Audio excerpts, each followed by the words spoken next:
Thank you, Amanda. Well, I wonder if you've ever been in a situation at all like this. You're walking down a city street and there's a hoarding up, and you suddenly think, oh, what's going on here? And there's a little hole for you to look through. And you look in and you see there's a great hole in the ground, and you think, oh, what was here? And what are they doing now? Some building is taking place. I want to think today, using this little image as a reminder, that there are some things we read in Peter, 1 Peter chapter 2, no, it's actually in chapter 1, some things that angels long to look into. And this is the image that occurs to me. People longing to see what's the other side of the hoarding. Other times you might be driving through suburban Melbourne and suddenly there's an empty block of land there, and you say, what house was on this block of land? Maybe around the corner from you, you think, there was a house here. What did it look like? It's all changing. So here we're thinking today about God's building, about God's big build. And I have four things that I want to just relatively briefly unpack for you. The first is looking in like the angels, 1 Peter. And then the second thing is God's promise to build a house. God promised to build. It's there in the whole Bible. I'll highlight some of that for you. And then the next thing is God has a promised builder, that there's somebody who's going to take this project on and is going to achieve it. And then finally, I want to think about being in on God's big build. Now, the metaphor of building appeals to me because my first degree was a civil engineering degree. I'm interested in structures. I like to see how things hold together and work. But I'm conscious that this is a theme that is so pervasively spread through the Bible, and there are nuances to it that I cannot catch. Last week I put on my Facebook page, or was it my Twitter feed, a Bible Project clip that ran for 5 minutes. And I said, in those 5 minutes, it probably said more than I will struggle to say in this sermon this morning, right? About the idea about being God's people, God's priesthood, what God calls us to do. So we've been following this idea from Peter. We've looked at some of the things that the angels would discover as they looked in. They would see a kingdom, and now we're saying they would see a building project, looking in like the angels. There's a huge amount being going on in Melbourne. Let's just think about this first thing. Last few weeks I've driven down this road. You can see that it's pretty congested. Usually it's pretty congested like this. 3 lanes of cars going one way, 3 lanes of cars going the other way. Actually, it's not just the cars, it's the trucks. There are so many trucks on this road. Does anybody know which street this is? Bell Street? It's Bell Street, yes, at Bell Station in Preston. And you can see the blur of a train running through there. And to my great delight, high above us, high above this photograph, there's a new superstructure going in, and the trains are going to be put up on top, and the new Bell Station is going to be up there, and there won't be, traffic will not be held up at this point. There are lights the other side of the railway line, and there are lights this side, so when you have to stop 1, 2, 3 times in 150 meters, it just seems so frustrating. So we know that this is one of the big projects around Melbourne. There are so many at the moment that the government is calling it Victoria's Big Build. Where did I get the idea of God's big build? Well, I thought it's something bigger and more impressive. But there is a lot going on. There's the train to the airport. Have you heard about that idea? I think that idea has been around for 50, 60 years. Who knows? Melbourne Airport Rail. There's a suburban rail loop. There's a Northeast Link program. Level crossings removal. There's still a lot to go. But they seem that is, we were privileged here in Blackburn to be one of the first suburbs to lose what was the second most frustrating intersection in Victoria. The railway line up the top here. Those gates held up so much traffic. Now there's no gates. So, and it's safer when you know, as we do, somebody who's been hit by a train. You're so glad to see the rail crossings disappearing. So, and the Westgate Tunnel, when will that ever be finished? I do not know, but I know it's been held up by $1 billion worth of toxic soil. So who knows when that will be done. So here we are, we're looking in. There's something of interest to us here, and it's not just peephole construction that hoarding. Nowadays, you can go to virtual reality. In the city one day with our children, we went into a room and they put these masks on us, and suddenly we were in a lift going down, down, down, and when the doors of the lift opened, there we were in a tunnel deep underground. Of course, we hadn't moved, but this was the virtual reality. This is what's being built deep underground in Melbourne at the moment. In fact, the tunnels are now completed, and they're fitting them out. And this is part of a new suburban rail line, and you can see what's going on in a kind of virtual reality on screen. You can go to the Victoria's Big Build and read about it there. So virtual reality presents us with this kind of thing. But in addition, we're wanting to see what angels are seeing. We sang about the angels singing, joyful ringing. What are the angels looking at? Well, today we were thinking about God's promise to build a house. And the truth is, as Eugene Peterson translated it in his translation of John's Gospel, that God has moved into the neighborhood. God has become human. God has entered into our humanity. This is the astonishing claim of the New Testament. But it's not just the New Testament. It's there in the whole Bible. Right from the beginning of the Bible, we have this promise to Abraham: I will be with you. I will be with you. This was the promise to Abraham. And then these exact words are used to Isaac. Isaac, I often feel sorry for Isaac. He must have had a pretty traumatic upbringing. His parents, when he was about the age of 40, finding a partner for him, because he must have had a pretty traumatic youth when you read the narrative in Genesis. So here is this man, and he's being reassured in Genesis 26 by God. I will be with you as I was with your father. Right? So this is the message. This, I've put it in at the bottom of the screen because it's foundational. I will be with you. And then, of course, actually centuries later, at the time of Moses, when the people are liberated at the Passover time from Egypt, Moses is given instructions to build a tent. The people are all in tents. So God said, well, I'll be in a tent too. I'll be with you. Put my tent in the middle and spread the camp around it evenly. 3 tribes, 3 tribes, 3 tribes, 3 tribes. And the tent of God was in the middle.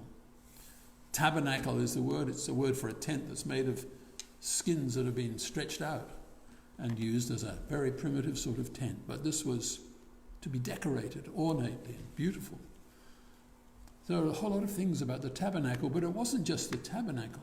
Years later again, at the time of David, David wanted to build, well, he had a wake-up, a light bulb moment. You know, he was in his palace, king, conquering. Israel was bigger than it had been, ever been before, and it was not to reach that size until after the Six-Day War in the 1960s. So here is David, and he's proud of the kingdom and so on, and he's living in his stone house in Jerusalem. And one day he looked out of the window and thought, oh, God's living in a tent. I can't have this. I'm in my palace made of stone and God's in a tent. I want to build a stone house for God. But the messenger of God came and said, David, you're a warrior. The house of God is not going to be accomplished by a warrior. Your son will build a house for me. And so we get Solomon, planned to build a house, and indeed did build the house. Built in such a way that the stones were cut out of hearing, so you didn't hear the chipping at the site, you didn't hear the chipping of the stonemasons all the time. It was Stones were cut at a distance and brought in, and it was put together. Amazing Solomon's temple, central piece of the city of Jerusalem. And Solomon built this house. And let me just add in here that Jesus, of course, whose birth we're remembering this week in particular, when Jesus came along, he spoke about God's house. And I'm going to tell you what those references are about in a few minutes. But you find them at the beginning of Luke and John's Gospels. But let's flip back to Solomon for a minute. Here's what Solomon said at one of the most beautiful prayers, I think, in the Bible. It's the dedication of the temple. And Solomon comes to open the gates of the building, bring in the choirs and the singers and the musicians, the Levites and the priests. And the question on his mind is this: will God indeed dwell on the earth? Behold, the heaven of heavens cannot contain you, much less this temple which I have built. Yet he says, regard the prayer of your servant and his supplication. This is what Solomon was asking.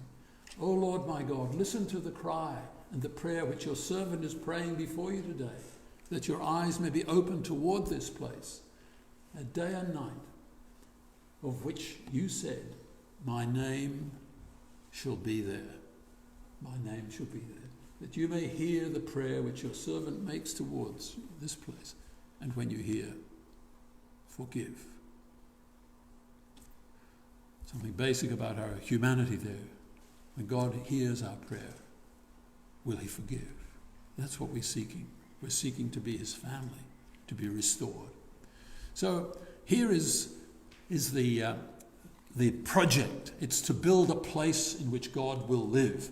And the word for a house in the Hebrew language is eben, E-B-E-N. Who's going to build the house? Well, we discover it's going to be a son, a ben, B-E-N. You know the name Benjamin. Ben means son, and Benjamin means the littlest one. So Benjamin was the littlest of the sons. And so a ben is a son, and an eben is a house. And these two words, there's a play on this in the Hebrew Old Bible, in the Hebrew Old Testament. And sometimes a house can mean a household. Here am I and the household that you have given me. So going back to this image that I put on the screen, Jesus Messiah, and the first reference was to Luke chapter 2. And what does Jesus say there? You remember, as a boy, he went missing. His parents were searching for him. All the people who'd gone up to Jerusalem for the Passover are on their way back home. The kids are playing and having a great time, and the parents are busy chatting. And then they get to the first stop, perhaps, or at some point, maybe a mealtime, and suddenly they realize Jesus is not there. Where is he? And Joseph and Mary, with all the significance and the weight of the birth stories behind them, race back, and they discover, after searching high and low, where was he? Where was he? And what did he say? He was at the temple.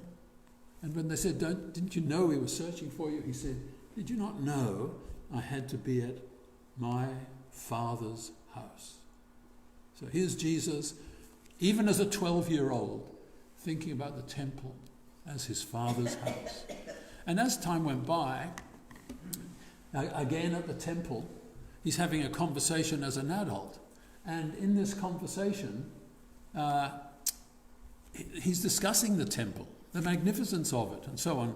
And by this time, Solomon's temple had been destroyed and rebuilt and enlarged again and again by King Herod, who knew that the Jews wanted a house, and Herod was a great builder. In fact, if you read the National Geographic article which featured King Herod, it calls him Herod the Builder, because he built so many amazing buildings and structures. So Herod wanted to be a builder. But Jesus said, destroy this house, and in 3 days I will build it again. I will raise it. And they said, It's been 46 years that Herod was responsible for restoring this place, and then can you do it in 3 days? What a joke. And John tells us they didn't realize he was talking about his body. So here is the house of God, my Father's house. And in the passage which Christine read to us, we were told about a stone that was despised and rejected. The despised stone. God is providing a foundation stone, but the stone in Psalm 118 is rejected by the builders, rejected by Herod the king, rejected by the scribes and the Pharisees by and large. What Jesus offered was outside the city, to be taken away and disposed of.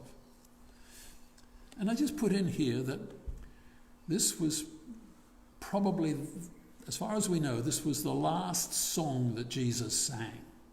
Psalm 118. How do we know that? Because it was the last song that was sung at the Passover. And Jesus had the Passover with his disciples before he went out to the Mount of Olives. He sang these words. He talked about this. In Mark's Gospel, he said that the city would be destroyed because you have rejected the stone which God has wanted to lay as the foundation stone.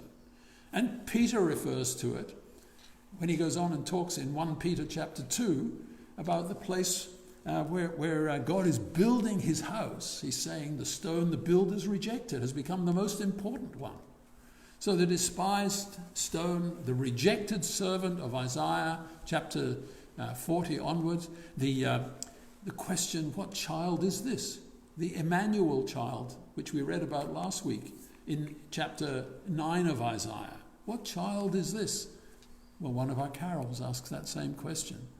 What son is this that is given to us? So these things pile up upon themselves in our scriptures.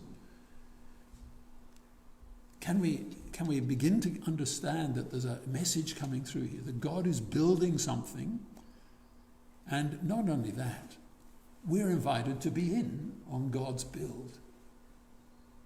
He's not building bricks and mortar.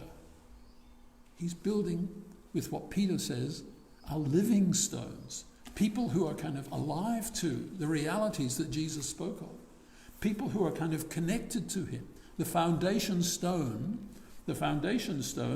was the stone from which all the measurements were taken in an ancient building.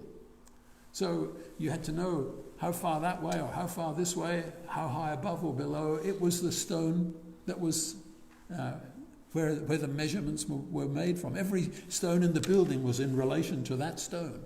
And here now, you and I, as Christians, are invited to believe that we have a relationship to Jesus. We can trust him. He is to be trusted.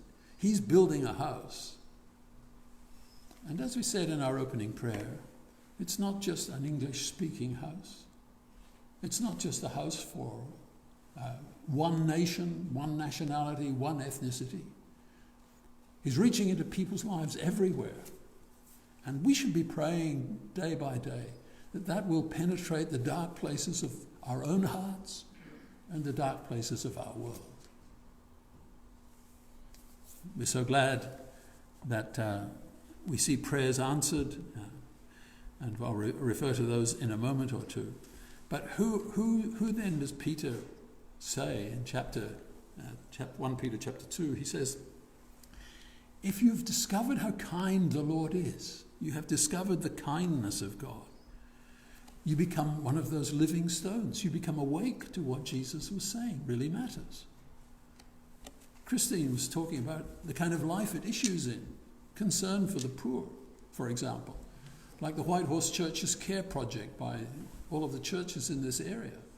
We're concerned about homelessness. We're concerned about hurt and pain and illness. Astonishing as it might seem, you and I are being fitted out to be part of God's house. I was talking to a man at a lunch this week. He was a shop fitter. He liked when they had big jobs like shop fitting sections of Myers. It would maybe take several months to get the inside right for the customers to come in and the goods to be displayed. So God is fitting us out to be his temple. He's at work in you if you trust him. He's at work in me. What an extraordinary thing for us to lay hold of. And the wonderful acts of God are something that we should not only proclaim with our mouths, but we should demonstrate in the way we live. So the question is, are we the living stones in the big build that God has going on at the moment? It's not just Victoria. 5 million people live in Melbourne. The city's been growing by more than 100,000 people a year for a long time now. So here's what Peter says. You have found out for yourselves how kind the Lord is. Come to the Lord, the living stone, rejected by men but precious. Come as living stones yourselves and be used in building a spiritual temple. And that's what we want here in Blackburn. Right? We want people to share something that's precious to them, so that when we come to church, we connect with each other because we see beauty in one another, the beauty of Christ, as he changes us and suits us to be a place where he dwells. May that be true for each one of us and for us all in 2022. May this Christmas make it real. Let us pray.